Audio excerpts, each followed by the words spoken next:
ಹಸುಗೂಸೊಂದು ಗಂಟಲು ಬೇನೆಯಿಂದ ಯಾತನೆ ಪಡೆದಿತ್ತು. ಇದನ್ನು ಗಮನಿಸಿದ ಪೋಷಕರು ಆಸ್ಪತ್ರೆಗೆ ದಾಖಲು ಮಾಡುತ್ತಾರೆ. ಜೀವನ್ಮರಣದ ನಡುವೆ ಹೋರಾಟ ನಡೆಸುತ್ತಿದ್ದ 11 ತಿಂಗಳ ಮಗುವನ್ನು ಶಿವಮೊಗ್ಗ ಸರ್ಜಿ ತಾಯಿ ಮತ್ತು ಮಕ್ಕಳ ಆಸ್ಪತ್ರೆಯ ಮಕ್ಕಳ ತಜ್ಞ ವೈದ್ಯರು ಜೀವಾಪಾಯದಿಂದ ಪಾರು ಮಾಡಿದ್ದಾರೆ.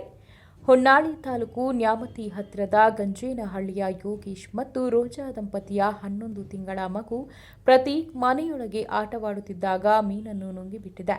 ಇದನ್ನು ಗಮನಿಸಿದ ಪೋಷಕರು ತಕ್ಷಣವೇ ಮೀನನ್ನು ಹೊರತೆಗೆಯಲು ಪ್ರಯತ್ನ ನಡೆಸಿದ್ದಾದರೂ ಯಶಸ್ವಿಯಾಗಿರಲಿಲ್ಲ.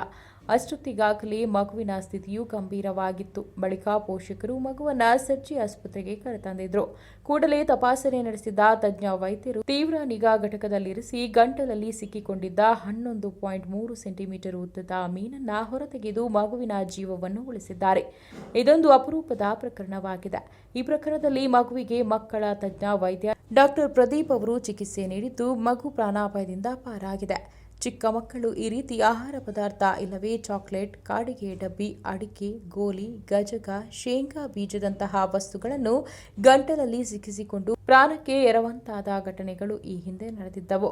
ಪೋಷಕರು ಚಿಕ್ಕ ಮಕ್ಕಳ ಕೈಗೆ ಯಾವುದೇ ಘನ ವಸ್ತುಗಳನ್ನು ಸಿಗದಂತೆ ಇಡಬೇಕು ಎಂದು ತೀವ್ರ ನಿಗಾ ಘಟಕ ಮತ್ತು ಶಸ್ತ್ರಚಿಕಿತ್ಸಾ ಘಟಕದ ತಜ್ಞ ವೈದ್ಯರಾದ ಡಾಕ್ಟರ್ ವಿನೋದ್ ಸಲಹೆ ನೀಡಿದ್ದಾರೆ. ವೈದ್ಯರ ಸೇವೆಯನ್ನು ಸರ್ಜಿ ಆಸ್ಪತ್ರೆಯ ವ್ಯವಸ್ಥಾಪಕ ನಿರ್ದೇಶಕರಾದ ಡಾಕ್ಟರ್ ಧನಂಜಯ ಸರ್ಜಿ ಹಾಗೂ ಮೆಡಿಕಲ್ ಸೂಪರಿಂಟೆಂಡೆಂಟ್ ಡಾಕ್ಟರ್ ಪ್ರಶಾಂತ್ ಅವರು ಶ್ಲಾಘಿಸಿದ್ದಾರೆ.